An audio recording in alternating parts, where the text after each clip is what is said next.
আসসালামু আলাইকুম। আসসালামু আলাইকুম। আ প্রবাসবার্তা24.com প্রবাসবার্তা অনলাইন টিভির পক্ষ থেকে দর্শক শ্রোতামণ্ডলী যারা এই অনুষ্ঠান এখন দেখছেন বা পরে দেখবেন আপনাদের সবাইকে সালাম ও শুভেচ্ছা জানাচ্ছি। আজকের আইন আদালত অনুষ্ঠানে আমরা প্রবাসীদের সম্পত্তি, বিশেষ করে বাংলাদেশে যাদের সম্পত্তি রয়েছে এবং সম্পত্তি নিয়ে বিভিন্ন ধরনের জটিলতা রয়েছে, সেই জটিলতা নিয়ে আমরা আলোচনা করব। আমাদের সাথে রয়েছেন অ্যাডভোকেট মোহাম্মদ জাকারিয়া। উনি বাংলাদেশ সুপ্রিম কোর্টে প্র্যাকটিস করেন। আমি উনাকে আপনাদের সামনে পরিচয় করিয়ে দেব। এবং আমাদের সাথে আরো যুক্ত হচ্ছেন ইয়াসমিন আরা চৌধুরী। উনি অ্যা এইমাত্র দেখতে পাচ্ছি আমাদের ব্যাক স্ক্রিনে চলে আসছেন। সো ইনশাআল্লাহ আমরা তাকে নিয়েই আসলে মূলত অনুষ্ঠানটি সাজিয়েছিলাম। সো ইয়াসমিন চৌধুরী আপনাকেও স্বাগত জানাচ্ছি। সো ১ম এ আমি যাচ্ছি আমাদের অ্যা আজকের বিশেষ অতিথি অ্যাডভোকেট জাকারিয়া, মোহাম্মদ জাকারিয়া। জি, আসসালামু আলাইকুম। আ সঙ্গে আদাব। আমি Mohammad Zakaria, advocate Supreme Court of Bangladesh. আ আমি বর্তমানে ক্রিমিনাল, সিভিল ২ টি বিষয়েই আমি প্র্যাকটিস করছি। হ্যাঁ, আপনি কবে থেকে প্র্যাকটিস শুরু করেছেন? প্র্যাকটিস শুরু করেছি 2013 থেকে। আর সুপ্রিম কোর্টে জয়েনিং লাস্ট ইয়ার। আর নিম্ন কোর্টে আমাদের বার কাউন্সিলের সনদ হয়েছে আমার ২০১৮ সালে। ২০১৮ সালে। জি, জি। তো আপনি মূলত মা প্রপার্টি সংক্রান্ত আ ব্যাপারে আপনার কিরকম অভিজ্ঞতা রয়েছে? জি, আল্লাহর রহমতে এখন পর্যন্ত প্রপার্টি রিলেটেড আ অনেক মামলা, মোকদ্দমা এগুলা নিয়ে ডিল করছি আমি। পাশাপাশি ক্রিমিনাল সাইডটাও দেখছি। ঠিক আছে। তো আমরা আ জানতে পেরেছি যে আপনি আ ইয়াসমিন আরা চৌধুরীর সিলেটে যে প্রপার্টি রয়েছে, সেই প্রপার্টি ডিসপিউট মানে উনি এটা প্যারেন্টস এর প্রপার্টি উনি ইনহেরিট করবেন। সেই হিসাবে দীর্ঘদিন পর আ উনি দেশে ফিরে গিয়েছেন এবং যতটুকু জানতে পেরেছি আমরা আরো বিস্তারিত শুনবো উনার কাছ থেকে। আপনি এ বিষয়ে আপনি মামলা মোকদ্দমা এগুলা চালিয়ে যাচ্ছেন। সো জি, আমরা ব্রিফলি অ্যা ইয়াসমিন আরা চৌধুরীর কাছে যাব। তারপর আবার আপনার কাছে ফিরে আসব। জি, আ ধন্যবাদ। ইয়াসমিন চৌধুরী আপনাকে অনুষ্ঠানে স্বাগত জানাচ্ছি। আপনি কেমন আছেন? আসসালামু আলাইকুম। শুনতে পারছেন? জি, শুনতে আসলে পাচ্ছি হ্যাঁ, জি। আম আমি মোটামুটি আছি। আসলে আমি বেমার। আম বোঝা যায় না। কিন্তু ধন্যবাদ যেন জিজ্ঞাসা করছেন। আর আমি আজকে আসছি যেন বহু মানুষ নিশ্চয় যেন আমার মতন হয় না, বাবা মরার পর। সো এটা নিয়ে আজকে আমার খুবই শুভেচ্ছা জানাতেছি। যেন এই কাহিনীটা সবাই জাস্টিস ফর ইয়াসমিন কি আর ইয়াসমিন চৌধুরী প্রতি আমি কেন এত ঝগড়া করতেছি আর খুব অসুবিধায় আছি। আমরা যতটুকু জানি আপনার একটা পরিচয় আছে।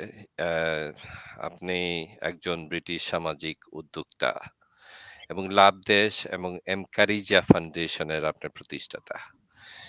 আ আপনি এ জন্মগ্রহণ করেছেন সিলেটে? না।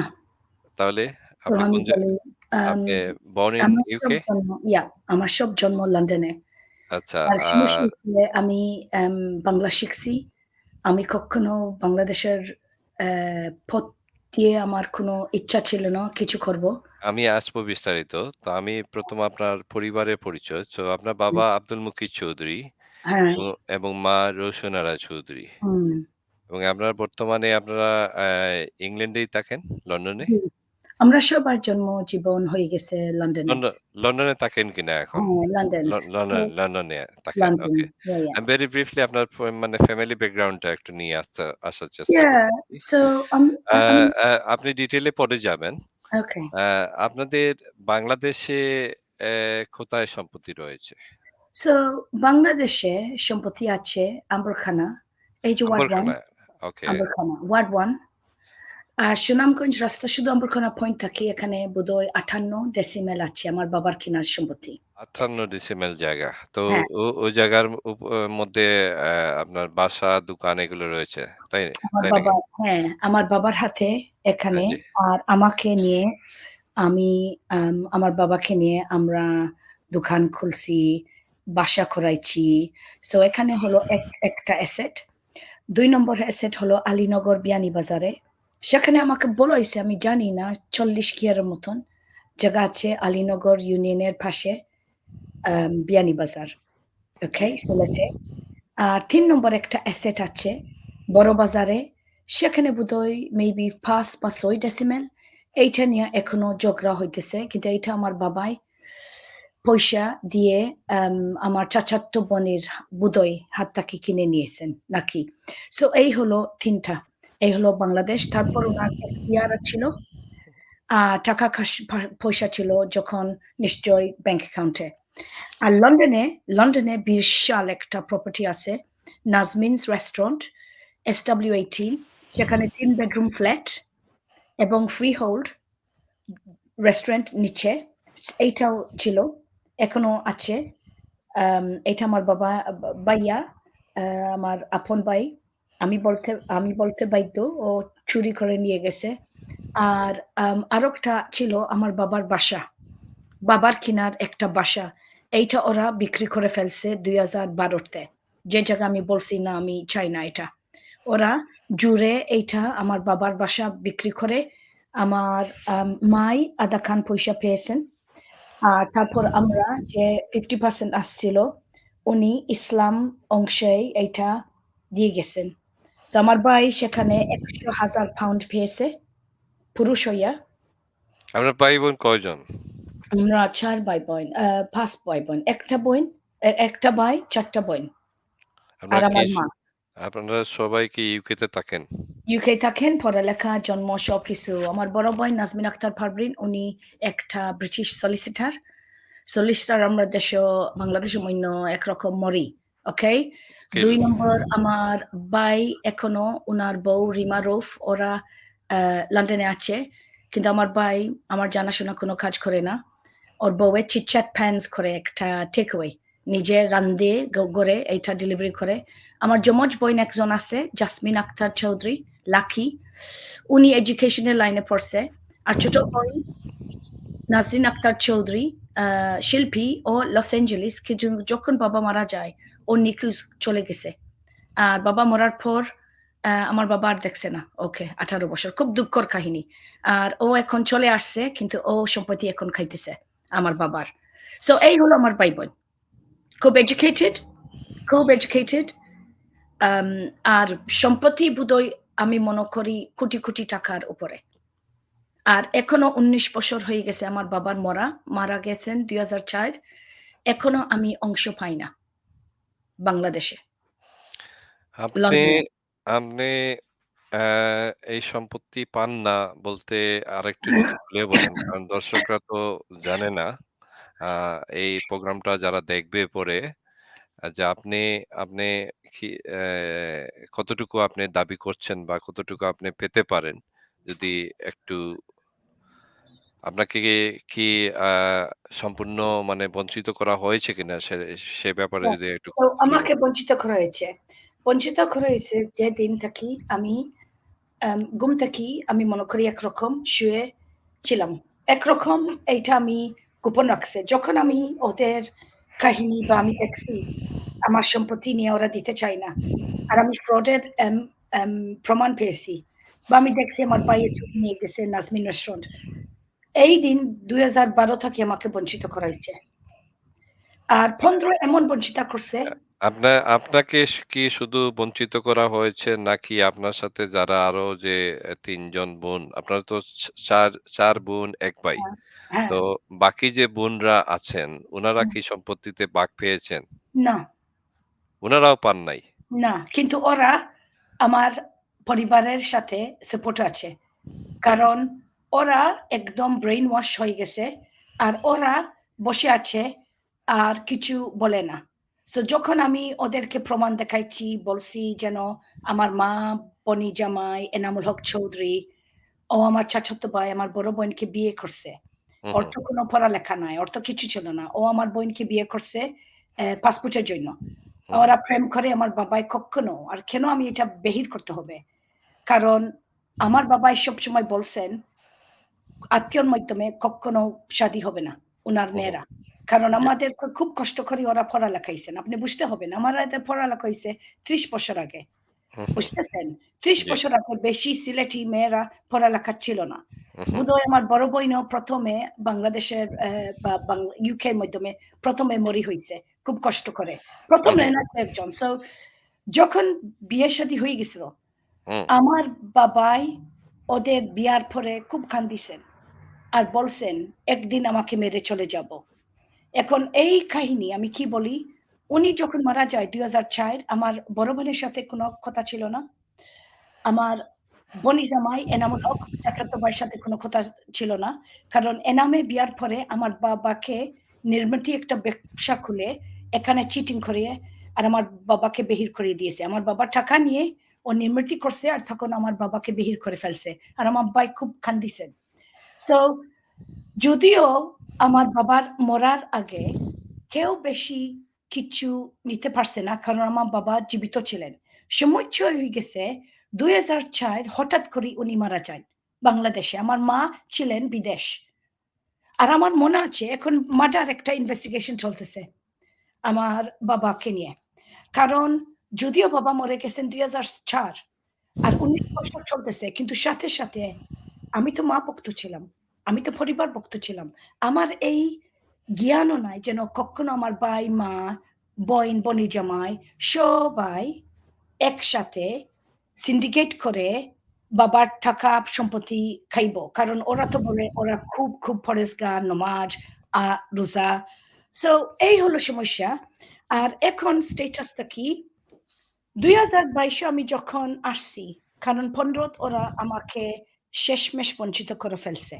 আমার সব প্রজেক্ট ১২ আমাকে বলা হইছে আমি এই পরিবারের আম আম আম মেয়ে নাই। কারণ ওরা বলছে, "তোমার কোন সাহস? তুমি অভিযোগ দিতাই এইটা সম্বন্ধে। চুপ হইয়া বস থাক।" আমি বলছি, আর আপনারা বুঝতে হবেন, আমার অংশ পাই না ১৯ আমার বাবাই লিখে গিয়েছিলেন ৩ বারে ৩ ভাগের ১ ভাগ বাংলাদেশের সম্পত্তি গরিবে পাইব। এখন আমি কোন পর্যায়ে আছে, লন্ডনের সম্পত্তি আমার ভাইয়ের হাতে চুরি করে নিয়ে গেছে। মাইয়ন একটা ছেলে, ওরা ২ জন এই সম্পত্তি নিয়ে গেছে। আর আমি প্রমাণ দেখাইতে পারব। রাইট?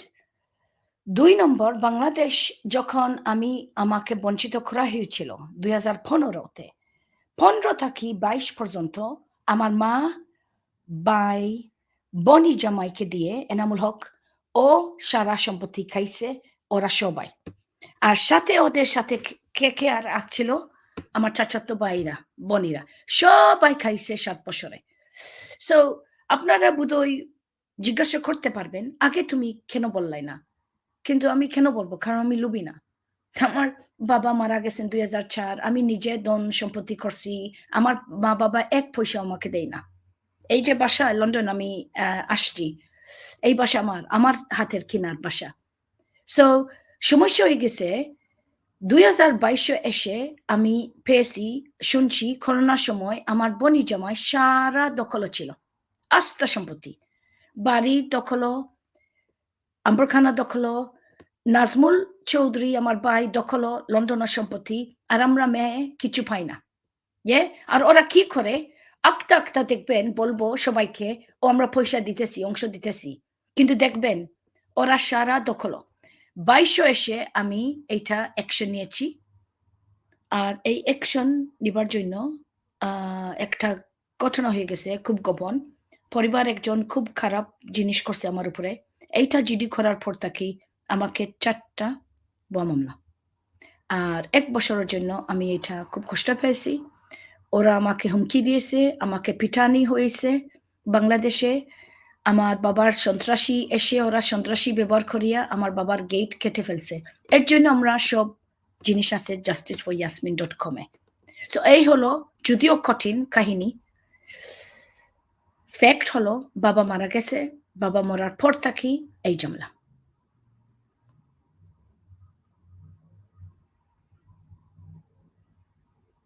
এতক্ষণ শুনছিলাম ইয়াসমিন চৌধুরীর নিকট থেকে। এখন আমরা যাব উনার যে আইনজীবীর কাছে। আইনজীবী মোহাম্মদ জাকারিয়া। জাকারিয়া, আপনার মাইক্রোফোন আনমিউট করে আপনি আমাদের সাথে কথা বলুন। জি। আম আপনি ইয়াসমিন চৌধুরীর মামলা পরিচালনা করছেন এবং ইয়াসমিন চৌধুরী যতটুকু বলেছেন, আপনি এই যে সমস্যা প্রবাসীরা বঞ্চিত আ তাদের সম্পত্তি থেকে বিভিন্ন লোক প্রতারণার মাধ্যমে জমি দখল, বাড়ি দখল, সম্পত্তি দখল করে যারা নিকটাত্মীয় রয়েছেন, ভাই-বোনেরা রয়েছেন, ইভেন বাংলাদেশেও যারা বসবাস করেন, শুধুমাত্র প্রবাসীদের না। আ ভাইয়েরা বোনদের সম্পত্তি দিতে চান না, ভাগ দিতে চান না। এ ব্যাপারে আপনি আইনি ব্যাখ্যা মানে আইন কি বলে? এ ব্যাপারে যদি আপনি আমাদেরকে কিছু বলেন। আচ্ছা, ১ম এ আমি একটু বলছি, আমাদের বিশেষ করে ইয়াসমিন চৌধুরী যে প্রবলেমটা ফেস করছেন, আমাদের সিলেট অঞ্চলে এই প্রবলেমটা খুব বেশি আছে। কারণ মেক্সিমাম দেখবেন যারা প্রবাসে আছেন তাদের তারা প্রবাসে বসবাস করছেন। দেশে তাদের সম্পত্তি বা তাদের যে বাড়ি-ঘর এগুলা থাকে, দেখা যায় যে তাদের রিলেটিভসরা ওইগুলা দেখাশোনা করে বা তারা দায়িত্ব দিয়ে যান দেখাশোনা করার জন্য। তো এই পারপাসে দেখা যায় যে তাদের এই সম্পত্তিগুলা মেক্সিমাম টাইম তাদের আত্মীয়-স্বজনরা ভোগ দখল করছে। পরবর্তীতে তারা বিদেশ থেকে যারা প্রবাসীরা দায়িত্ব দিয়ে যান, তারা দেশে ব্যাক করে আসার পর দেখা যায় যে তাদেরকে তাদের সম্পত্তি থেকে বঞ্চিত করা হচ্ছে। তারা ভোগ দখল করে মানে এগুলা আত্মসাৎ করছেন। তো এই প্রবলেমটা আমাদের সিলেটের মধ্যে সবচেয়ে বেশি। হ্যাঁ, বাংলাদেশের অনেক জায়গাতেই আছে, কিন্তু সিলেটের মধ্যে এই প্রবলেমটা সবচেয়ে বেশি। আর যেহেতু উনাদের ফ্যামিলি যে ম্যাটারটা জায়গা সম্পত্তি নিয়ে, এই জায়গায় যেহেতু উনার বাবার একবার না, উনার বাবা আমি দেখেছি, উনি আমাকে ডকুমেন্টস দেখিয়েছেন। ৩ বার ওসিয়তনামা করেছেন। যদিও তার রেজিস্টার্ড, তো ওসিয়তনামার মধ্যে উনি উল্লেখ করে গিয়েছিলেন যে উনাদের সমুদয় সম্পত্তির একটা অংশ যেন তাদের আত্মীয়-স্বজন বা গরিব যারা আছেন, গরিব অবস্থায় আছেন আত্মীয়-স্বজন বা এলাকাবাসী, তাদেরকে যেন একটা অংশ দেয়া হয়। আর বাকি ২ টা অংশ থেকে উনার মা প্লাস হচ্ছে ইয়াসমিন চৌধুরী, মানে উনারা ভাই-বোনরা বাকি অংশটা যেন মানে মুসলিম আমাদের দেওয়ানি আইন অনুযায়ী বা আমাদের মুসলিম ল অনুযায়ী উনারা যেন বন্টন করে নিয়ে যান। তো এর প্রেক্ষিতে হয়েছে যে উনার ইয়াসমিন চৌধুরীর যে ক্লেইম বা উনি যে বিষয় নিয়ে নড়ছেন, উনি দেশে আসার পর দেখেছেন যে উনাদের মেক্সিমাম প্রপার্টি উনারই বড় বোন, যার কথা উনি অলরেডি বলেছেন, উনার বড় বোনের হাসব্যান্ড, উনি ভোগ দখল করে খাচ্ছেন বা তার তত্ত্বাবধানে ছিল। তো উনার ফার্স্ট ইস্যুটা অ্যারাইজ করে ওই জায়গাতেই। উনি ওই সময় বলেন যে প্রপার্টিজ তো আমার বাবা তো বলে গিয়েছেন যে একটা অংশ গরিবরা পাবে, বাকি ২ টা অংশ আমরা ভাই-বোনেরা পাবো। আপনি কেন এগুলা তত্ত্বাবধানে থাকবে? আপনার তত্ত্বাবধানে কেন থাকবে? তো এই কথাবার্তা থেকেই আসলে উনাদের এই প্রবলেমটা অ্যারাইজ করেছে, মানে প্রপার্টি রিলেটেড। এবং এর প্রেক্ষিতে উনার এগেইনস্ট এ আসলে যেহেতু উনি বিদেশী একজন নাগরিক, বাংলাদেশী বংশোদ্ভূত বিদেশী নাগরিক, উনার এগেইনস্ট এ আসলে অনেকগুলা মামলা দায়ের করা হয়েছে, হয়রানিমূলক মামলা। তার মধ্যে আমি একটু উল্লেখ করি, উনার বিরুদ্ধে গরু চুরির মামলা দায়ের করা হয়েছে, যেটা থেকে অলরেডি উনি আইনি লড়াইয়ের মাধ্যমে মা অব্যাহতি মা পেয়েছেন। মামলাগুলো কে করেছে?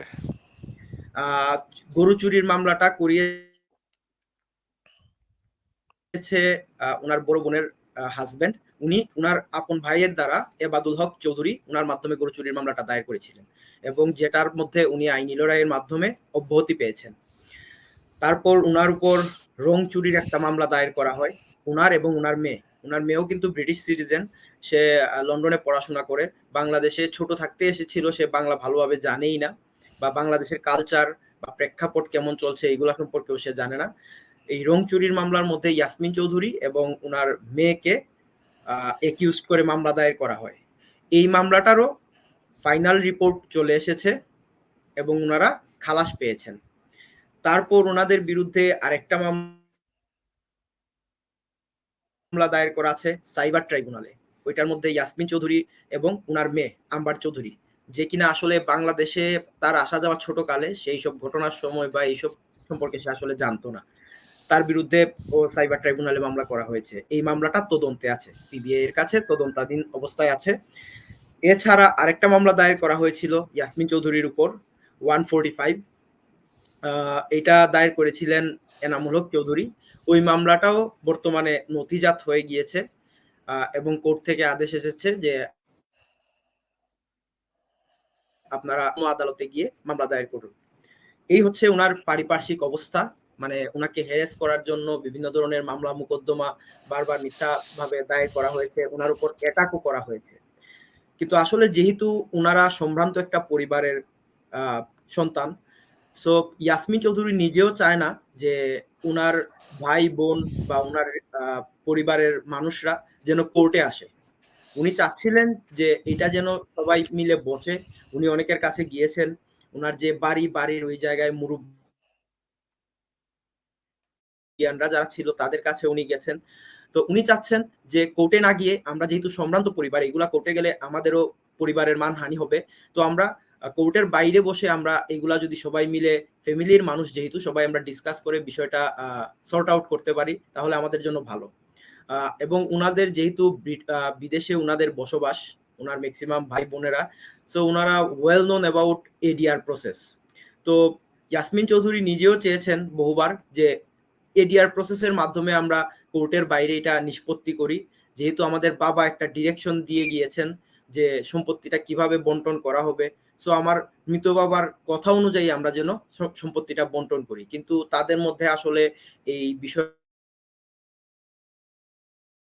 এখন পর্যন্ত সর্ট আউট হয়নি। বরং ইয়াসমিন চৌধুরী যে সময় দেশে এসেছেন, তার এই সম্পত্তি উনি গিয়েছেন, উনাকে ফার্স্টে ঢুকতে দেওয়া হয়নি। তারপর উনি ব্রিটিশ হাই কমিশনের মাধ্যমে উনার বাড়িতে উনাকে প্রোটেকশন দিয়ে ঢুকানো হয়েছিল। তো এইগুলো আসলে ওনাদের ফ্যামিলির যে প্রবলেমটা এখন দাঁড়িয়েছে, ইয়াসমিন চৌধুরী এখনো উনাদের ওয়েলকাম জানান। আমি এই লাইভের মাধ্যমে উনার যেহেতু নিয়োজিত আইনজীবী, আমিও বলবো যেহেতু আপনারা সম্ভ্রান্ত পরিবারের, ইয়াসমিন চৌধুরী এখনো চান আপনারা আসেন, একসাথে বসে এই বিষয়গুলা ঠিকঠাক করেন। কিন্তু তারা এই প্রসেসে আসছে না, বরং ইয়াসমিন চৌধুরী দেশে আসার পর তাকে মানে বিভিন্নভাবে হয়রানি করার জন্য এই এতগুলা মিথ্যা মামলা দায়ের করা হয়েছে তার বিরুদ্ধে। এবং এটা তো আমরা যারা বাংলাদেশের জনগণ আছি, আমরাও কিন্তু এই বিষয়গুলা বুঝি। একজন ফরেনার মানুষ দেশে এসে গরু চুরি করা, এটা আসলে কারোর কল্পনার মধ্যেও আসবে না। সে কেন দেশে আসবে একটা গরু চুরি করার জন্য? সো এই ধরনের হয়রানিমূলক মিথ্যা মামলা তার উপর করা হয়েছে অনেকবার। এবং গরু চুরি শুধু না, রং চুরির মামলা, গরু চুরির মামলা, তার উপর কিন্তু অ্যাটাকও হয়েছে। উনি অলরেডি সিলেট কোতোয়ালি থানা, তারপর উনার গ্রামের বাড়ি, ওই জায়গার মধ্যে উনি প্রায় ৫ থেকে ৬ বার জিডি করেছেন। উনিও কয়েকটা মামলা দায়ের করেছেন, কারণ স্বাভাবিক উনি ফার্স্টে যেহেতু ইউকের একজন সিটিজেন, সে কিন্তু বাংলাদেশের কোর্টের যে প্রেক্ষাপট এই সম্পর্কে তার কোনো আইডিয়া ছিল না। উনাকে ফার্স্টে কোর্টে দৌড়াদৌড়ি করতে হয়েছে, অনেক হয়রানির শিকার হতে হয়েছে, কারণ তা স্বাভাবিক আমাদের বাংলাদেশের কোর্টের প্রেক্ষাপটটা একরকম, উনাদের ইউকে কোর্টের প্রেক্ষাপটটা অন্যরকম। সো উনি থিঙ্ক করতো যে উনার ওই জায়গায় কোর্ট সিস্টেম যেরকম বাংলাদেশেও হয়তো বা এইরকম। এর কারণে উনাকে অনেক দিন অনেক ঝামেলা পোহাতে হয়েছে। তারপর আলটিমেটলি এখন উনি আল্লাহর রহমতে মোটামুটি কোর্টের সম্পর্কে একটু আইডিয়া হয়েছে এবং কিভাবে আইনি সহযোগিতা পাওয়া যায় এই বিষয়ে উনি আমার সাথেও ডিসকাস করছেন। আমিও তাকে যতটুকু পারি হেল্প করছি।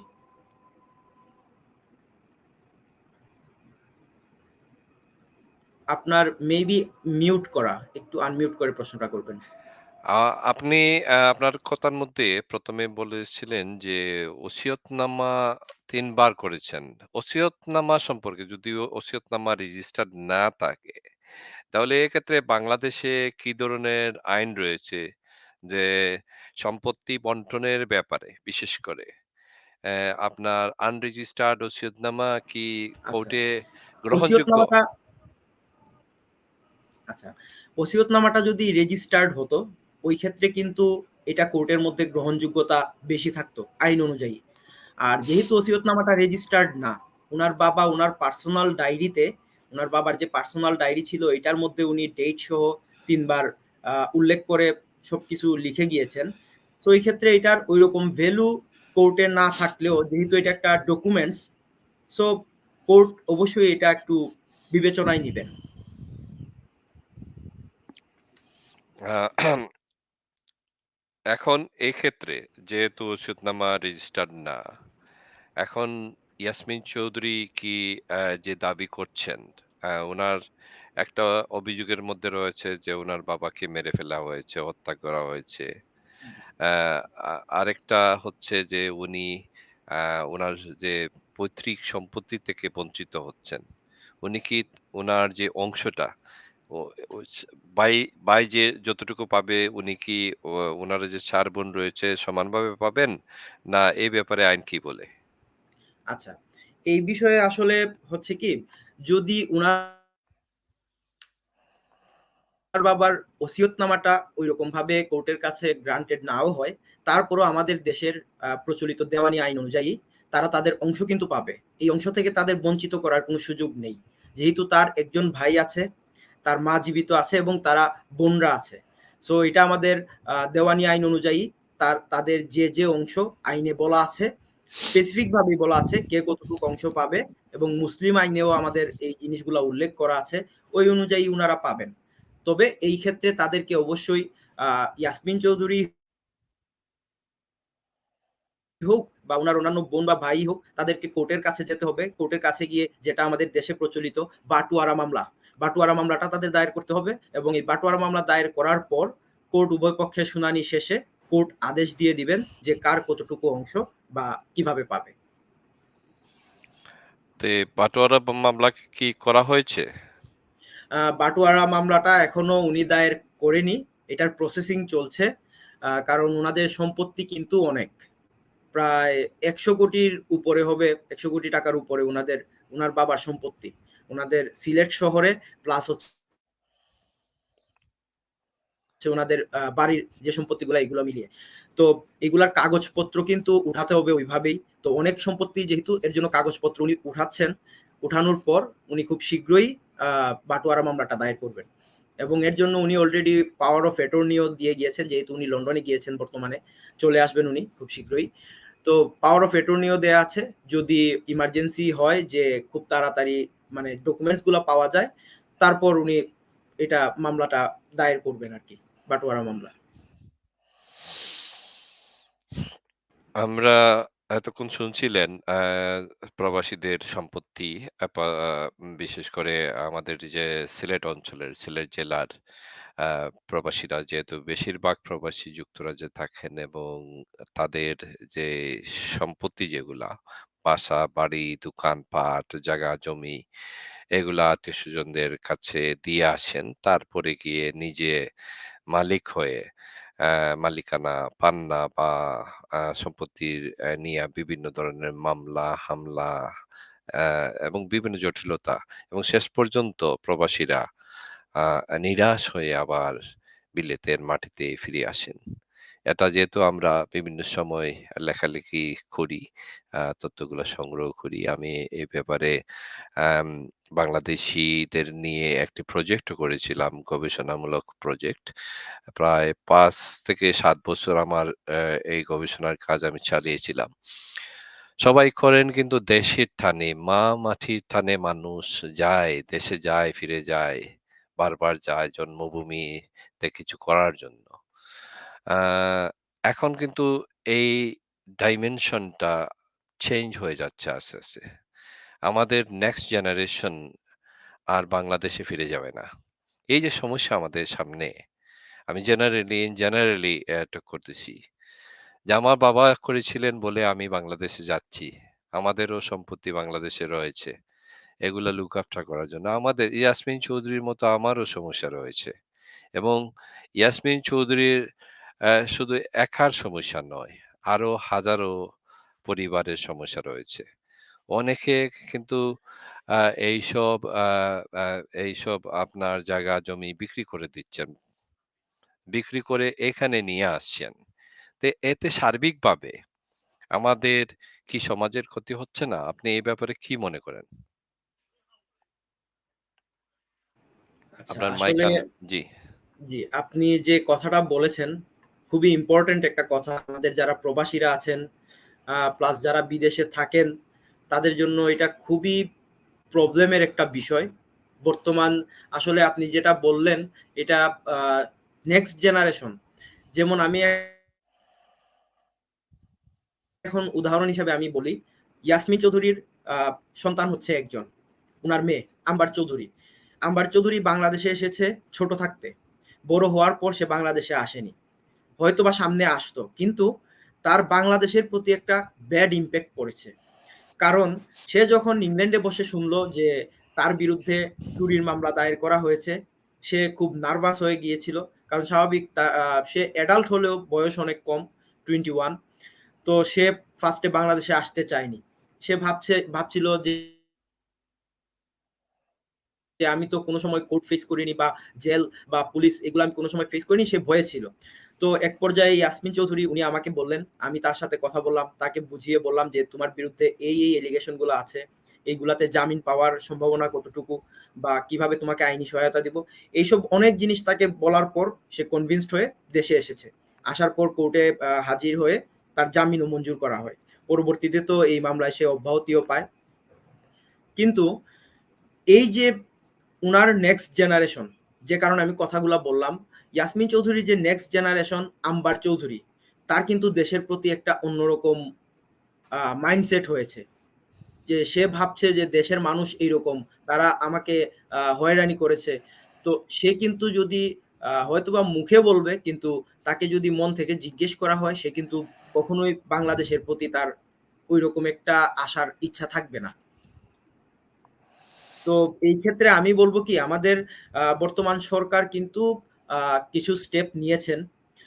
যারা বিদেশীদের নিরাপত্তার জন্য আ নিরাপত্তা জোরদার করা হয়েছে। কিন্তু বিদেশীদের নিরাপত্তার জন্য কোনো আইন প্রণয়ন করা হয়নি। কিন্তু বর্তমান সরকার স্টেপ নিয়েছেন। তারা হয়তোবা সামনে একটা আইন প্রণয়ন করবেন, যেন বিদেশীরা দেশে আসলে পরে তাদের সেফটিটা মেইনটেইন হয়।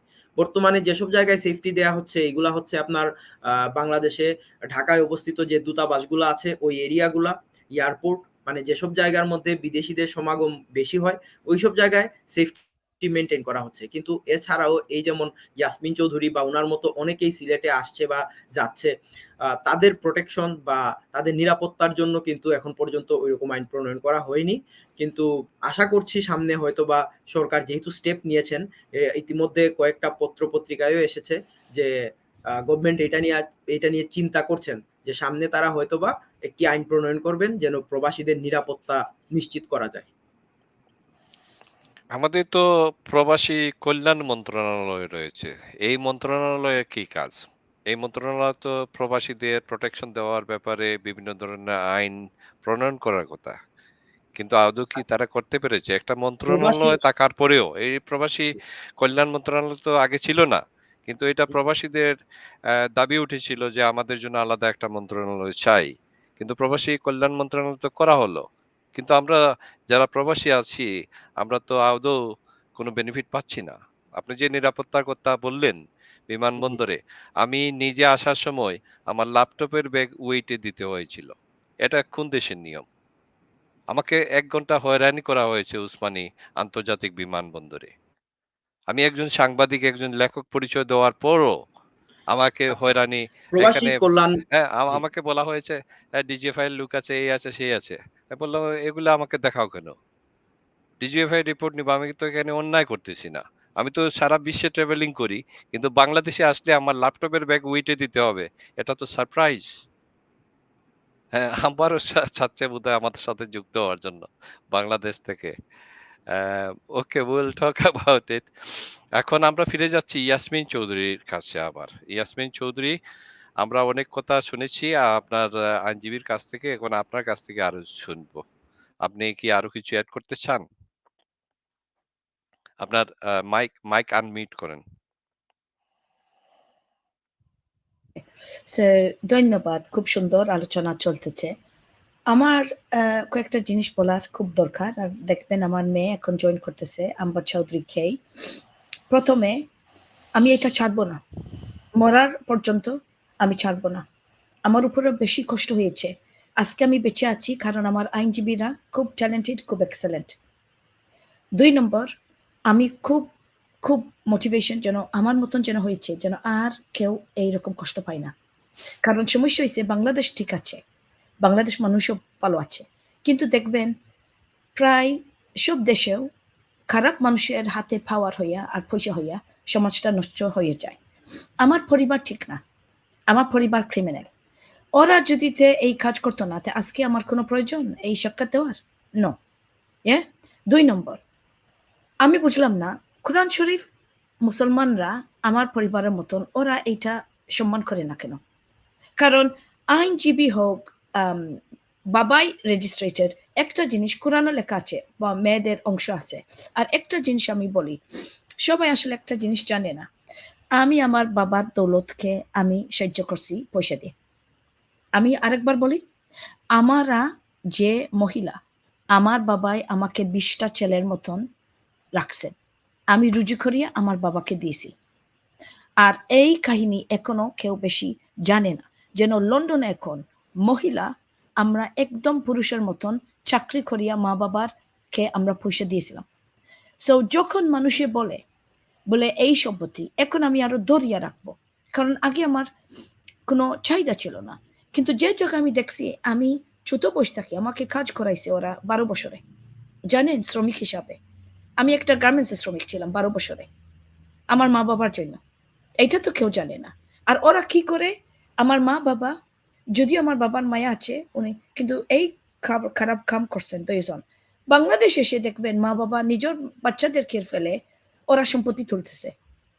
বাংলাদেশে। এখন আমি জোরে করে চিৎকার দিতেছি, এই সম্পত্তি আমার পরিবারে খাইতে পারব না। আমি সম্পত্তি নিয়ে যাব। আমি আমার শুধু অংশ আমি নিতে চাই না। আমার অংশ বাহির হবে। আমি চাই আমরা ৫ ভাই-বোন সমান অংশ ভাই যেরকম পাই। কারণ আমি এটা মানি না। যদিও কোরআনে লেখা আছে, এইটা আমি মানি। কিন্তু আমার ভাইয়ের এখনো একটা থাকতে পারে। বলে আমি এত কষ্ট দিয়েছি, আমি এত চুরি করছি। আমার অংশ থাকি আমার বোনিকে দিয়ে দেই। কিন্তু দেখবেন ওরা দেয় না। ওরা কোরআনও মানে না, আমার অংশও দিতে রাজি নয়, গরিবকেও দিতে নাই। আর যে জায়গায় ওরা আমার প্রস্তাব কি আপনারা মনে করেন না ১৯ বছরে আমি কি সমাধানের জন্য খুঁজছি? আমার মনে আছে চাচার ঘরে ভাইয়ের কাছে গেছি, চাচার ঘরে বোনের কাছে গিয়েছি। আমি চিঠি লেখছি, আমার মার কাছে গেছি, বোনের কাছে গেছি, বোন জামা সবাই। ওরা নো, নো, নো। কারণ ওরা লোভী। এখন আমি বলি আমি কোন পর্যায়ে আছি। আমি ছাড়ব না। ওরা যদি সমাধানে আসে না, আমি একটা ওয়েবসাইট করছি। আমি তো GGM, CEO অফ লভদেশ। লভদেশে যে কাজ করতেছে এইটা ওরা ধ্বংস করছে। এখন আমি কি চাই? আমার অংশ, গরিবের অংশ এবং সব দোকানদার আমি আসছি লন্ডন, খবর আছে বাংলাদেশের সরকারের সাথে দেখা হইছে। মিটিং হইছে গতকাল শুক্রবার। ওরা এখন নেমেতেছে। এর জন্য আমি আসছি। কারণ আমার একটা মিটিং ছিল বাংলাদেশ হাই কমিশন লন্ডনের সাথে। আমি এই গ্যারান্টি ওরা পেয়েছে। এইটা শুনে ওদের খুব খারাপ পেয়েছে। আর এই justiceforyasmin.com সব প্রশ্ন উত্তর থাকবো। সব এভিডেন্স আমি থাকবো। আমি সবকিছু প্রকাশ করতেছি। কারণ আমি মনে করি এই গোপন করে রেখে আর কোর্টে গিয়ে আমাকে হয়রানি করা হইছে। এইটার শাস্তি, এইটার একটা সমাধান, এইটার একটা ঔষধ কি? আমার পয়সা গেছে, শরীর গেছে, সময় গেছে, আমার সংসার গেছে, আমার মেয়ের মেন্টাল হেলথ খারাপ। আর তারপর আমার উপরে অ্যাটাক হইছে। পুলিশের কাছে যেতে এখন আমি বলি সিলেট সেফ নয় মহিলার জন্য। সিলেট একদম সেফ নয়। আর যে জায়গায় পুলিশে আমাকে সাহায্য করার উচিত ছিল, করছে না। আমি জাস্টিস ফর ইয়াসমিন ওয়েবসাইট করছি।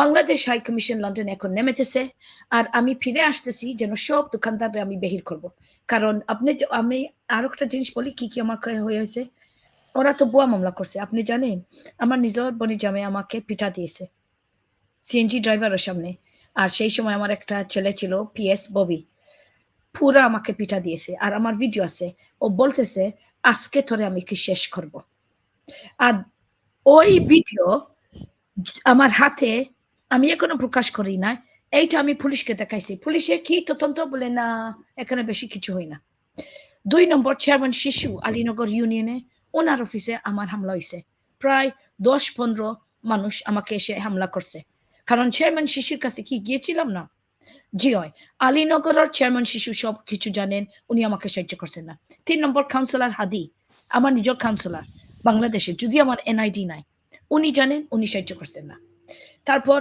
ইউনোর কাছে গিয়েছিলাম বিয়ানি বাজার আমি লিস্ট দিতে পারবো ওরা সাহায্য করে না প্রবাসী সেল একটা আছে না গিয়েছিলাম ওরা সাহায্য করছে না এখন মানসি বলতেছে নিশ্চয় ঘুষ ওরা খাইতেছে আমি বলতেছি না মানসি আমাকে এই কথা বলতেছে বলে ইয়াসমিন এখানে ঘুষ আমি বলছি রে বাবা তুমি যতবিধ প্রমাণ পাইছো না এটা আমি বিশ্বাস করতে পারবো না কিন্তু নিশ্চয় প্রশ্ন জিজ্ঞাসা হইতে হবে যে জায়গায় আমি গিয়ে খান্দা খাটি করে আর প্রমাণ দেখাইছি এত হাইফাই মানুষ কাউন্সিলর হাদি কাউন্সিলর আলীনগর চেয়ারম্যান শিশু তারপর ইউনোর কাছে আমি গিয়েছিলাম ওরা আমাকে সাহায্য করতেছে না কেন ওদের কি শরম লাগে না এখন আমার খুব ইচ্ছা আমি এটা ভাইরাল করব আমি ছাড়বো না আর আমি দোকানদারকে আমি বেহির করব কারণ একটা দোকানদার খাদির জুতা দিয়ে আমার মুখও চর মারছে সবার সামনে কিন্তু দেখবেন কেউ কিছু কথা বলে না তারপর আমি গিয়েছিলাম দর্শন জুরি সমিতির কাছে ব্যবসায়ী সমিতি এই যে জুহেল ভাইয়া আছে শাহিন ভাইয়া আম্বরখানা কিছু করে না ওরা সাহায্য করতে রাজি নাই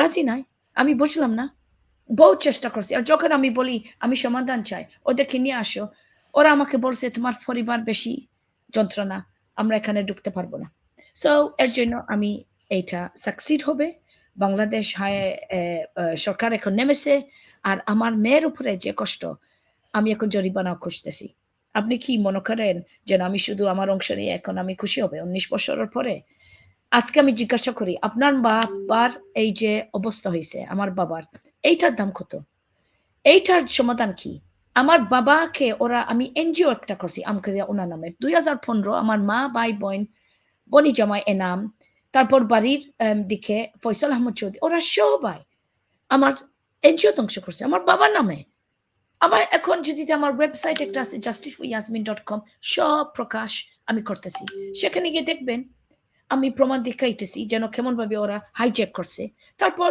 এইটা ধ্বংস করে হিরিবার আমি আসছি 2200 আমি অফিস খুলবো হিরিবার ওরা 2বার ধ্বংস করছে এই পরিবারকে কি করা যায় আমি বলি সূরা আন-নিসা 4:135 লেখা আছে আল্লাহও লেখছেন বলে তুমি বাদ কাজ করো তুমি এইটার সম্বন্ধে তুমি খাড়া হইতে হবে আমি খাড়া হইছে আমি তারপর আরো একটা খবর আছে এনআরবি ফোরাম খুলতেছি আমি আমার আইনজীবীকে নিয়ে আমি ইনশাল্লাহ লন্ডন আমেরিকা ইউরোপ একটা অ্যালায়েন্স করতেছি আর সেখানে ইনশাল্লাহ আমার জ্যাক স্যার থাকবেন কারণ আমি মনে করি এই রকমের ট্যালেন্টেড আইনজীবীরা বহু সমাধান দিতে পারবো যারা অসহায় কারণ অলরেডি ফেসবুকে টুইটারে টিকটকে আমার শুধু মেসেজ আসতেছে আপু আপু কালা কালা বাঁচাও আপনি শুধু একা নাই আপনি বলছেন আমি শুধু একা নাই প্রচুর মানুষ আমাকে চিঠি দিতেছেন আপু আমাকে সমাধান দাও আপু আমাকে সাহায্য করো আপু আমি ইংলিশে আমি বাংলাদেশি চিনি না কেমন ভাবে সো ইনশাল্লাহ সামনের সপ্তাহে আমি যাচ্ছি লন্ডন হাই কমিশনার কাছে সেখানে কি আমি ওদেরকে অ্যানাউন্সমেন্ট দিতেছি এনআরবি ফোরাম খুলতেছি আর আমি খুব ইচ্ছা হবে হায়ার এক্সেলেন্সি সাইদা মুনা তাসনিম এইটাকে সাপোর্ট করবেন কারণ একজন মানুষ লন্ডন থেকে বসে যেন এইরকম আইন বা বাটুরা করতো এইটা ইম্পসিবল আমার নিজের পরিবারের কাছে গিয়েছিলাম বাটুরা করবার জন্য এবাদুল হক চৌধুরী যেই মানুষ আমার উপরে বলছে বাদী হয়েছে গরু চুরি করবার জন্য এই মানুষ আমার কাছ থেকে প্রায় 2 লাখ 1 লাখ নিয়েছে চুরি করিয়ে আর বলছে আমি সব কাগজ ঠিক করে দিয়ে দিব এই সব পয়সা খাইয়া দেখছেন এখন কিছু নাই সো এনআরবি ফোরাম আসতেছে আমি ছাড়বো না আমার সারা প্রমাণ আমি বাসাইতেছি জাস্টিস ফর ইয়াসমিন আর নাজমিন রেস্টুরেন্ট যেন লন্ডন আছে আমি আসছি লন্ডনে এই বছরের মাধ্যমে আমি এইটার দখলে যাচ্ছি এই রেস্টুরেন্ট আমি মায়ুনকে বেহির করব আমার বাইকে আমি বেহির করব আর ওরা সারা সম্পত্তি খাইছে 2004 থাকি সব কিছু ইনশাল্লাহ আমার খুব ইচ্ছা এই রেস্টুরেন্ট গরিবের জন্য আমি কাজ করব কারণ লাভদেশে সেখানে রেস্টুরেন্ট খুলবো আর এই যোগরা নিয়ে আমি লন্ডন আসছি ধন্যবাদ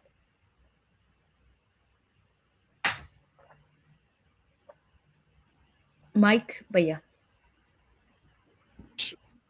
লাভদেশ আপনার একটা প্রতিষ্ঠান। লাভদেশের কর্মসূচি কি? মানে কি ধরনের কাজ করেন আপনি? ইয়া সো লাভদেশ রেজিস্টার হয়েছে 2012 যখন আমি দেখছি ওরা আমার বাবার স্মৃতি একদম চলে গেছে আর আমার বাবা মরার আগে সবসময় খান্দিতা খেদে বলতেন তোমরা একটা জিনিস করো না কেন এত ট্যালেন্টেড ভাই বোনরা ওনার স্বপ্ন ছিল একটা টাওয়ার হবে ভাই বোন আমরা সবাই মিলে বিরাট কাজ করব কিন্তু এসে ভাই মরার পরে আমার ভাই এত শরম লাগে ও ফয়সাল আহমদ চৌধুরীর জন্য কর্মচারী হয়ে গেছে আমার চাচাতো ভাই যে চাচাতো ভাই ফকির ছিল ওদের কোনো পয়সা ছিল না এখন লাভ দেশে কি করতেছে আমি টাওয়ার তুলবো আমরা সামনে দিয়ে চাকরি করব দিব আর আমরা দোকান একটা করবো আর লাভদেশে এই হলো একটা লাক্সারি ব্র্যান্ড আমরা এখানে মাল তৈরি করি বহু দেশে কাজ করি লাভদেশে মনে করেন ফ্যাশন করে খানিরও করে আপাতত আমি এখন সিলেটে গিয়েছিলাম যদিও আমার উপরে হামলা মামলা সব কিছু এইটা পরে আমি আসলে ছাগলের পনির তৈরি করে এইটা আমি ইম্পোর্ট করব আস্তার দুনিয়াকে বিক্রি করবার জন্য কারণ লাভদেশ তৈরি হয়েছে এমন একটা প্রতিষ্ঠান গরিবকে চাকরি দিব আর যারা মনে করেন শ্রমিকরা একরকম যে জায়গায় ওরা 8,000 পায় আমাদের খুব ইচ্ছা ওদেরকে 16,000 দিয়ে 24,000 ট্রেড ইউনিয়ন লিডার আমার খুব বন্ধুরা নেটওয়ার্ক হয়ে গেছে ওরা তো বারবার বলতেছে বলে একজন শ্রমিক হইলে 24,000 মিনিমাম একটা রুজির দরকার ওকে এইটা আলোচনা হইতেছে গার্মেন্টসের মাধ্যমে ঢাকায় আমি বলছি লাভদেশের খুব স্বপ্ন আমরা ইনশাল্লাহ আস্তে আস্তে দিয়ে দিব 24,000 বেতন মিনিমাম যারা ট্রেনিং পেয়েছে সো লাভদেশের কাজ হলো বহু কাজ কিন্তু সব প্রফিটস লাভ আমরা ইনজেক্ট করি রোহিঙ্গার উপরে প্রজেক্ট গরিবের জন্য প্রজেক্ট প্যালেস্টাইনও আমরা প্রজেক্ট করতেছি 150 মহিলা বিধবা কিন্তু দেখবেন আমার পরিবারে এই যে মামলা হামলা করিয়া আস্তে 1 বছর আমার লাভদেশ বন্ধ ছিল এখন আমি আসছি ক্রিসমাস আসতেছে সামনে দিই লন্ডনে আমেরিকায় এই মার্কেটের জন্য আমি আসছি লন্ডনের জন্য আমি মার্কেটিং ক্যাটালগ রেডি করাইতেছি বিক্রি করব লাভদেশ খোলা হইতেছে সো লাভদেশ খুব পুরস্কার পেয়েছে আমি 2016-তে national entrepreneur of the year at the British Muslim অ্যাওয়ার্ডও পেয়েছি আর তারপর এই justiceforyasmin.com দেখবেন আমি লাভদেশ করেছিলাম 2012 রেজিস্টার্ড হয়েছে ব্রিটিশ কোম্পানি আমার পরিবারের যে অবস্থা আমাকে করছে এটা বন্ধ করবার জন্য পাগলোর মতন কি যে ওরা ধ্বংস করবো লাভদেশকে আর এটা শেষমেশ ধ্বংস হয়েছিল 2015 যখন আমি পেয়েছি কিউ গার্ডেন্সে একটা চুক্তি আমাকে দিয়েছে তারপর আমাকে বলা হয়েছে আমি কয়েকটা বিরাট সাংবাদিক নিয়ে আসবো বাংলাদেশে এইটা যখন ওরা দেখছে 2015 আমার সব অফিস আমার মা ভাই বোন বনি জামাই আমার চাচাতো ভাইরা এটা ধ্বংস করছে আমার খুব দুঃখর কাহিনী ভাই সবচেয়ে ভালো হবে ওয়েবসাইটে গেলে justiceforyasmin.com আমি লিংক দিতেছি এখানে গিয়ে দেখবেন আমরা এটা আমার নামে আমার কাহিনী বেহির হইতেছে আর সব প্রমাণ এখানে প্রকাশ হইতেছে আর বাটুরা মামলা আমি করতেছি কিন্তু যে জায়গায় ওরা সমাধান আসতে চায় না ইদানিও এই বছর আমি প্রস্তাব দিয়েছিলাম ওরা মানছে না আমার বড় ভাইনা রিজেক্ট করছে সো আমি আমার হাঁটিতে থাকবো আমার আইনজীবীদের সাথে আপনার আরেকটা প্রতিষ্ঠান এমকারিজা ফাউন্ডেশন এটার কার্যক্রম সো আপনারা আমি কি বলি কি সো করেন? সো মনে করেন লাভদেশে এইটা বিক্রি করে রাইট এই যে মাল রাইট এই মাল মনে করেন ফ্যাশন ব্র্যান্ডের মাধ্যমে আমরা বিক্রি করছি যখন আমাদের খরচ খেটে সব কিছু থাকে এইটারে হইল নেট প্রফিট ওকে লাভ আমরা কি করি এর জন্য এনজিও আমাদের লাইসেন্সের দরকার নাই কিন্তু আমি সব লাভদেশ থাকি আমার লাভ ইনজেক্ট করতেছি আমকারিজা ফাউন্ডেশন আমকারিজা মানে এএমসি আব্দুল মুকিদ চৌধুরী আলিজা আমার দাদির নাম ফাউন্ডেশনে কি কাজ করবে ওরা বহু সাহায্য করবো গরিবকে সো আপনি বলতেছেন আমি সবসময় বলি লাভদেশ আমকারিজা একটা ভাই বোন ওকে ভাই বোন বা মা বাবা right Connected with লাভদেশে each other. Income নিয়ে আসতেছে এখানে আমিও বেতন পাইবো সকলটা খরচ কেটে যে লাভ কারণ দেখবেন এই যে বেক্সিমকো বা বিদেশ মনে করেন কাতার বা সারা ওরা কাতারও সম্বন্ধে আমি জানি না কিন্তু লন্ডনে আপনার যদি একটা সাধারণ প্রতিষ্ঠান থাকে ব্রিটিশ কোম্পানি সব লাভ চলে যায় নিজের পকেটের উপরে রাইট এই হলো নর্মাল ওকে মানুষে লাভ নিয়ে ওরা চাকরিও বেতন পায় কিন্তু লাভকে নিয়ে ওরা প্রফিট খায় আমি লাভ দেশকে বলছি এর জন্য এই লাভ দেশের নাম হইল নট ফর প্রফিট অর্গানাইজেশন সব লাভ চলে যাব আমখারিজাতে তারপর আমরা জাকাতও নিয়ে আসছি বিদেশ থাকি আমরা শুধু ডোনেশন নেই না আমখারিজার জন্য আমরা শুধু নেই জাকাতার সময় বা সাদাকা মুসলমান কাছে আর এই আমখারিজা আর লাভ দেশে যে কাজ করব ওরা দুইজন তৈরি করব এই টুইন টাওয়ার আমখারিজা হবে আমার বাবার সম্পত্তির উপরে আমখারিজা নামে টাওয়ার আলীনগরে আমি অলরেডি অফিস খুলে ফেলছি সেখানে এনজিওর অফিস হবে আমখারিজা এই যে ছাগলের পনির হইবে আর 3 নম্বর ওই দুইটাই কাজ করে দেখবেন ইনশাল্লাহ আমার বিশ্বাস ইনশাল্লাহ হবে আমি বিল গেটস থাকি বড় হয়ে যাব যে আইডিয়া কেউ করতেছে না আর মাইক্রো ফাইন্যান্স আমার নিজস্ব আমার পছন্দ নয় গরিব মানুষের দরকার চাকরি বেতন শেষ কিন্তু কেউ যদি বাংলাদেশে চাকরি তৈরি করে দিতেছে না তো এর জন্য মানুষ বিদেশ চলে যাচ্ছে আর এই জন্য সিলেট আস্থা বাংলাদেশের মাধ্যমে দেখবেন একটা আমার খুব দুঃখ লাগে একরকম রিজন হয়ে গেছে এখন আমরা আমার মতন বিদেশি মহিলা যদি বাংলাদেশ সিলেটে গিয়ে রাইট আমার বাবার সম্পত্তি ব্যবহার করে একটা ভালো কাজ করি বাংলাদেশের জন্য জানেন আরো মেয়ে মহিলা পুরুষরা আসবো আপনি তো ঠিক বলছেন আসলে কেউর কোনো দরকার নাই বা আসবো না বাংলাদেশে কিন্তু ইনশাল্লাহ আমার দেখা দেখি ওরা এনআরবি ফোরাম যখন খুলবো আমরা সুযোগ দিয়ে দিব কারণ আজকে সিলেটে যদি যান দেখবেন আস্থা মানুষের উপাসে থাকছেন এই হলো লাভ দেশের কাজ পুরস্কার পেয়েছি আর দেখবেন প্রচুর মাল যায় বাংলাদেশ থেকে তৈরি হইয়া আপনারা এতক্ষণ ইয়াসমিন চৌধুরীর বিভিন্ন কার্যক্রম এবং তার যে পারিবারিক সম্পত্তি বিশেষ করে বাবার সম্পত্তি নিয়ে যে সমস্যা উনি কাটিয়ে ওঠার চেষ্টা করতেছেন ওনার আইনজীবী তাকেও আপনারা সবাই শুনেছেন তো আমরা শেষ পর্যায়ের দিকে অনুষ্ঠান আমি অ্যাডভোকেট জাকারিয়া সাহেবকে প্রশ্ন করতে চাই আমার মেয়ের সাথে একটু কথা বলবেন ও খারাপ আছে কারণ ও তো একা রেখে গেছি বাংলাদেশে আম্বার চৌধুরী মাইক্রোফোনটা আনমিউট করে আমাদের সাথে যুক্ত হতে পারো Can you show your face at all, Amber? It's not working. Okay. It's not working. Okay, Amber, how are you today? I am all right.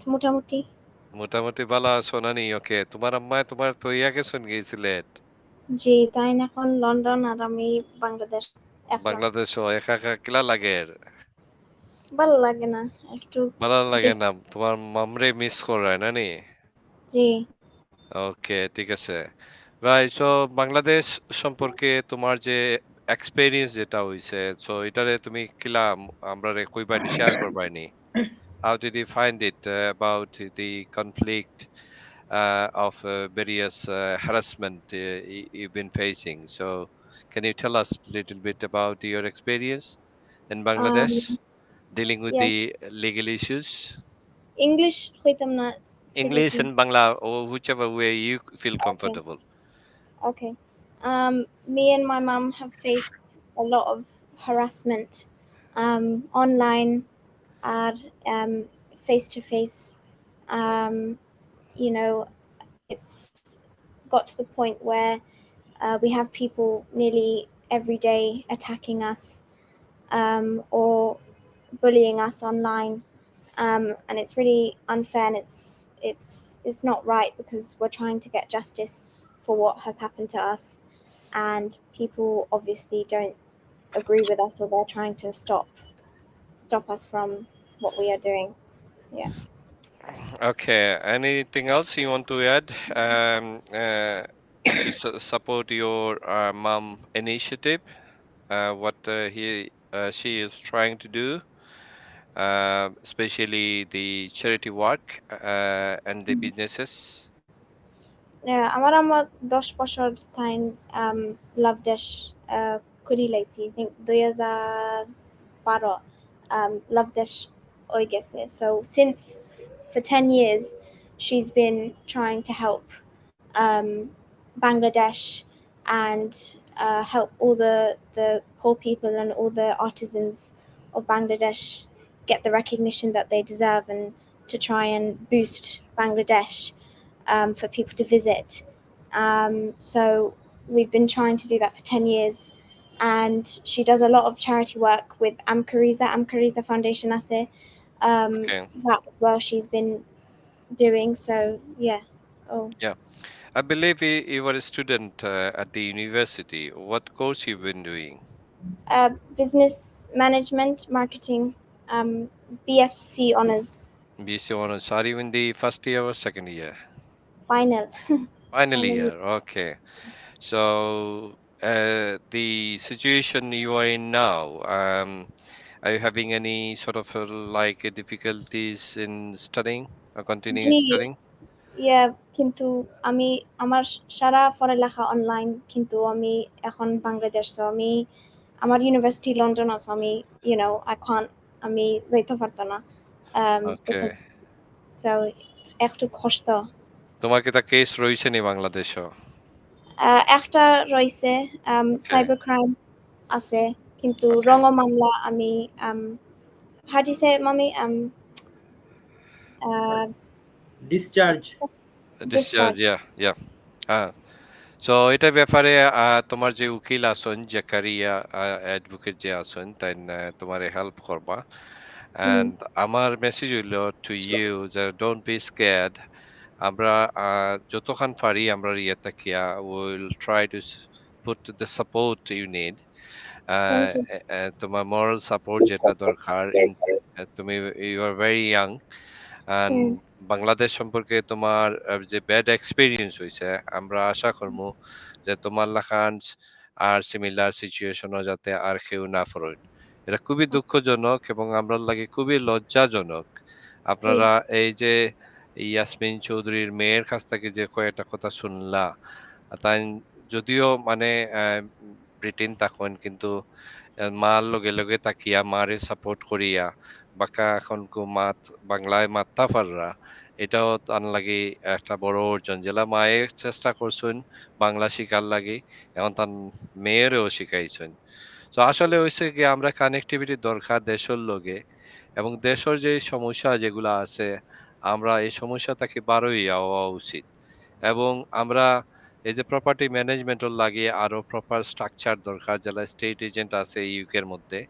আমরা প্রপার্টিজ গুলা রিলেটিভের কাছে রাখিয়া আইলে কোনো সময় এটাও যে নেগেটিভ ইয়েটাই রেজাল্টটা পাই সো এই নেগেটিভ রেজাল্ট আর আমরা পাইতাম না এর লাগিয়া আমরা চেষ্টা করতাম আমরা যে যে জায়গা থেকে আসি গভর্নমেন্ট লেভেল থেকে আনবো খালি গভর্নমেন্ট লেভেলে গভর্নমেন্টে আসলে সবকিছু করিয়া দিতে পারতো না আমরা ব্যক্তিগত উদ্যোগে আমরা সেট আপ করতাম হইব প্রপার্টি ম্যানেজমেন্টর লাগি প্রফেশনাল লয়ার সহ যারা আইনজীবী আছেন আমার জাকারিয়া বাইরে আমি অনুরোধ করবো যে ও ধরনের সেট আপের দরকার আছে যে মডেল আপনি নৌকা ইউকে থাকে ইউকে মডেল রে ইউজ করুকা প্রপার্টি ম্যানেজমেন্ট এখন ফরেনার রকলর লাগে এটা একটা সেফগার্ড হইব তার রেন্টটা তার অ্যাকাউন্টও পাইব আমরা তো মানে রেন্টাল ইনকাম পাই না আমরা যে প্রপার্টি যেগুলো আছে বাংলাদেশও এগুলা খালি মানুষে খাইতে আছেন So Well, আমরা এই জন্য তো আমরা এনআরবি ফোরাম করতেছি সো এই এনআরবি ফোরামে দেখবেন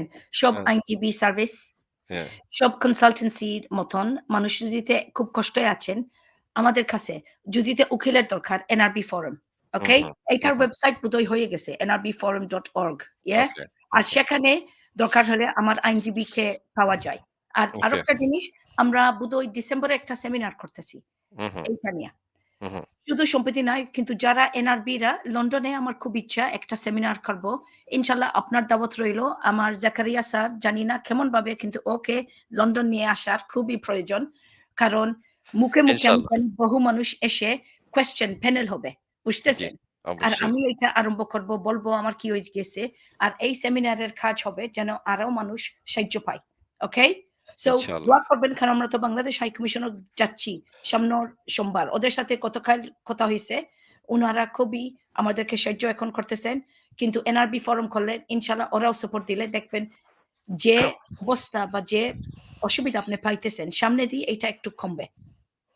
ওকে? আপনি আপনি একটা application through Bangladesh high commission আপনি স্বরাষ্ট্রমন্ত্রী এবং প্রবাসী কল্যাণ মন্ত্রণালয় বরাবরে আপনি একটা কপি হয়তো আপনি জেলা প্রশাসক আ তারপরে বোধহয় বিভাগীয় কমিশনার এভাবে আপনি কপি টু আপনি আপনার অ্যাপ্লিকেশনটা যে আপনার যে ওভারঅল যেটা এটা আমি একটা সাজেশন করতেছি। যেহেতু আপনি একজন প্রবাসী এবং আপনি বাংলাদেশী, আপনার বাংলাদেশী সম্পত্তি রয়েছে এবং আপনার নিরাপত্তা। আপনার নিরাপত্তাটা হচ্ছে এবং আপনার মেয়ের নিরাপত্তা। এই নিরাপত্তা চেয়ে আপনি আবেদন করতে পারেন এবং এটা করলে আমার উকিল সাহেব আমার সাথে একমত হবেন যে আপনি প্রোটেকশনটা আরেকটু ডাবল পাবেন বলে আমি আশা করছি। আমি ইতিপূর্বে বেশ কয়েকজনকে এভাবে সাহায্য করেছি এবং তারা প্রত্যেকে লাভবান হয়েছেন। যাই হোক, আমি অনুষ্ঠানের শেষ পর্যায়ে অ্যাডভোকেট মোহাম্মদ জাকারিয়ার কাছ থেকে অনুষ্ঠানের সর্বশেষ উম আ মন্তব্য শুনতে চাই। মোহাম্মদ জাকারিয়া, আপনি আনমিউট করে আমাদের সাথে জি, ধন্যবাদ। আসলে এতক্ষণ শুনলেন আমাদের ইয়াসমিন চৌধুরী উনি কি প্রবলেম ফেস করেছেন, উনার মেয়ে কি প্রবলেম ফেস করেছে, আসলে উনাদের প্রবলেমটা ওভারঅল সবকিছু শুনলেন। আসলে লাস্টে আমি একটা জিনিসই বলবো, যেটা হচ্ছে উনাদের যে প্রোটেকশনটা ইতিমধ্যে আপনি বলে গেলেন এইমাত্র, এটার সাথে আমি একমত। উনাদের ফার্স্ট প্রায়োরিটিটা হিসেবে আসবে এখন উনাদের প্রোটেকশন। যেটার ভিত্তিতে অলরেডি উনি হাই কমিশনে যোগাযোগ করেছেন। ওই জায়গায় উনি যা ডকুমেন্টস দেয়ার উনি দিবেন। ওই জায়গা থেকেও একটা স্টেপ নেয়া হবে।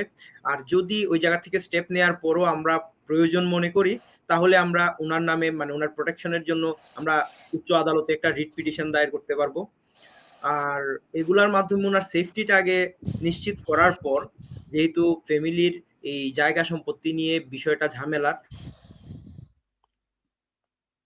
এটা আসলে কোর্টে না গিয়ে যেহেতু সম্ভ্রান্ত পরিবার, আমি তাদেরকে এই লাইভের মাধ্যমে আমি একজন আইনজীবী হিসাবে আমি তাদের ফ্যামিলির সবাইকে ইনভাইট করব যে আপনারা বসে এই বিষয়টা নিজেদের মধ্যে সর্ট আউট করুন। এটা আপনাদের ফ্যামিলির জন্যও ভালো, আপনাদের কাউকে কোর্টেও যেতে হলো না। আর এই মিথ্যা মামলাগুলা দায়ের করা থেকে আপনারা বিরত থাকুন। আর ইয়াসমিন চৌধুরী উনি কিন্তু ফার্স্টে এত সব মামলা মোকদ্দমা ফেস করেছেন, মিথ্যা মামলা, এগুলা ওনার জন্য আসলে খুবই হ্যারাসমেন্ট ছিল। আর উনি পরবর্তীতে উনার বাবার, আপনি অলরেডি বলেছেন উনার বাবার যে হত্যা মামলাটা উনি দায়ের করেছেন, এটা আসলে খুবই ক্রিটিক্যাল একটা বিষয়। কারণ ১৯ বছর পর, উনার বাবার মৃত্যুর ১৯ বছর পর উনি হত্যা মামলাটা দায়ের করেছেন। হ্যাঁ, এই জায়গায় লেট হওয়ার কিছু কারণ ছিল। উনি ফার্স্টে বাংলা জানতো না। কিভাবে মামলা দায়ের করতে হয় এইসব প্রসিজার সম্পর্কে উনার কোনো আইডিয়া ছিল না। উনি YouTube দেখে অনেকের হেল্প নিয়ে বাংলা শিখেছেন। তার মেয়েকেও বর্তমানে উনি বাংলা শিক্ষা দিচ্ছেন টিচারের মাধ্যমে। তো উনি এগুলা জানার পর উনি কিছু ডকুমেন্টস পেয়েছেন উনার বাড়িতেই। যে ডকুমেন্টস গুলা আসলে সন্দেহের সৃষ্টি করে। যে কারণে মামলাটার প্রাইমা ফেসি ছিল। কোর্ট কনভিন্সড হয়ে মামলাটা তদন্তের জন্য দিয়েছেন। তো এইটা একটা বিষয়। আর এই মামলা দায়ের করার পর থেকে উনার উপর আসলে অনেক ধরনের অ্যাটাক হয়েছে। যেগুলার ভিত্তিতে উনি 107, তারপর বিভিন্ন প্রশাসনিক কর্মকর্তার সাথেও দেখা সাক্ষাৎ করে উনাদের কাছেও বলেছেন যে আমার উপর প্রতিনিয়ত অ্যাটাক হচ্ছে। তো উনার মেয়ে বর্তমানে দেশে আছে, তারও আসলে সেফটিটা দরকার। সবার আগে উনার মেয়ের সেফটিটা দরকার। তো উনি হাই কমিশনের সাথে কথাবার্তা বলে দেখা যাক উনার কি স্টেপটা আসে। এর পরবর্তীতে যদি আমরা প্রয়োজন মনে করি তাহলে আমরা অবশ্যই আ রিট রিটের মাধ্যমে উনার প্রোটেকশনের একটা ব্যবস্থা আমরা নিব। ধন্যবাদ। আম আপনার ইয়াসমিন চৌধুরী আপনি কি সমাপনী আর কিছু বলতে চান? যদি আপনার হ্যাঁ, কোনো কিছু? শুধু সবাই ভালো থাকেন। আমি বলছি না, আমি একদিন ইনশাআল্লাহ বিল গেটস থেকে আরো বড় হবে। কারণ যদিও বিপদ আসে, শুনেন একটা জিনিস, আমার বয়স 53। আমি এত কষ্ট করছি জীবনে। আমার মেয়েকে, আমাকে হামলা, মামলা কি? আপনি মনে করেন আমি আমার অংশ পেয়ে এইটা নিয়ে আমি বন্ধ হয়ে যাব? নো। আসলে এটা হয়েছে আমি মনে করি খুবই ভালো। যদিও আমার জীবনে কষ্ট হইছে, আল্লাহ লেখে রাখছেন। আর জানেন যখন আমি এয়ারপোর্টে ছিলেন, আশ্চর্য ২ টা মানুষ আমাকে বেহির করছে। আর আমি কান্দিছি ওদের সামনে। একটা এইটা বলি, খুব মজার একটা কথা। আমি এয়ারপোর্টে ঢাকায় ছিলাম। আর সেখানে হযরত শাহজালাল আমি বসে উ ও দা উপস্থিত ছিলাম। ব্যাগেজ নিয়ে খুব সমস্যা হইতেছে ভাই। খুব সমস্যা। সো আমি রিপ্যাকিং করতেছি। হঠাৎ করেই একটা পুরুষ আসে। ও একদম আম এত আলো ওর মুখে। আ ও আমেরিকান সিটিজেন। আর ও বলছে, "তুমি আমাকে মনে আছে?" বলে, "না ভাইয়া, কেন?" "আপনাকে লাবদেশ সঙ্গে বহু আগে আমি একটা টেক্সট পাঠাইছিলাম।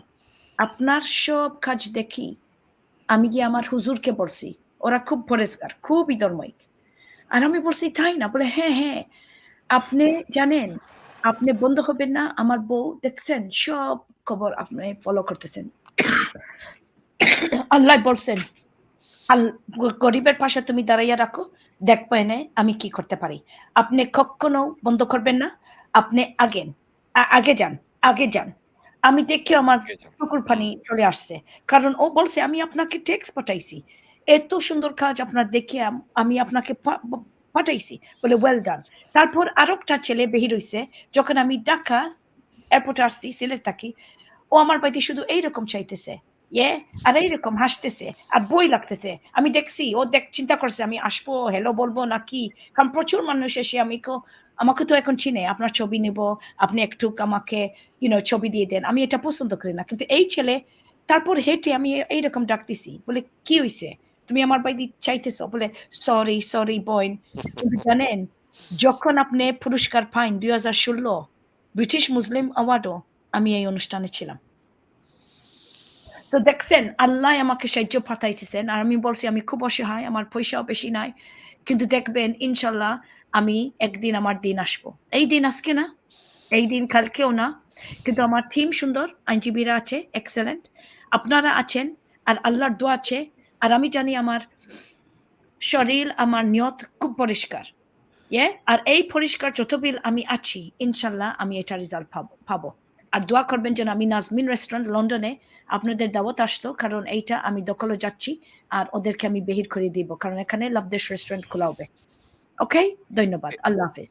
এই দিন না আরো দিন আছে। আমরা এই ইয়াসমিন চৌধুরীর শেষ উক্তি দিয়ে অনুষ্ঠানের শেষ পর্যায়ে এবং আমরা পরিশেষে এটুকুই বলতে চাইব, আপনারা যারা প্রবাসীরা বাংলাদেশে বা বিভিন্ন জায়গায় এখন বর্তমানে আবার অনেকে আবার দুবাইতেও প্রপার্টিজ গুলা করতেছেন। এত প্রপার্টিজ বাইরে হ্যাঁ, যদি আপনার যদি লোক থাকে, পরিচালনার লোক থাকে তাহলে ঠিক আছে। কিন্তু যদি আপনার অ্যা এই প্রপার্টিজ করতে গিয়ে আপনি সমস্যার সম্মুখীন হন, তাহলে তো এসব প্রপার্টিজ করে কোনো লাভ নেই। আপনি যেখানে আছেন, সেখানে আপনি যেভাবে প্রপার্টিজ গুলো ম্যানেজমেন্ট করতে পারবেন, আপনি বাইরে পারবেন না। আমি সবসময় বলি, ব্যবসা যেখানে করবেন আপনি ওখানে থাকতে হবে। অন্যকে দিয়ে আপনি ব্যবসার আশা করতে পারেন না। এটা সম্পূর্ণ বোকামি।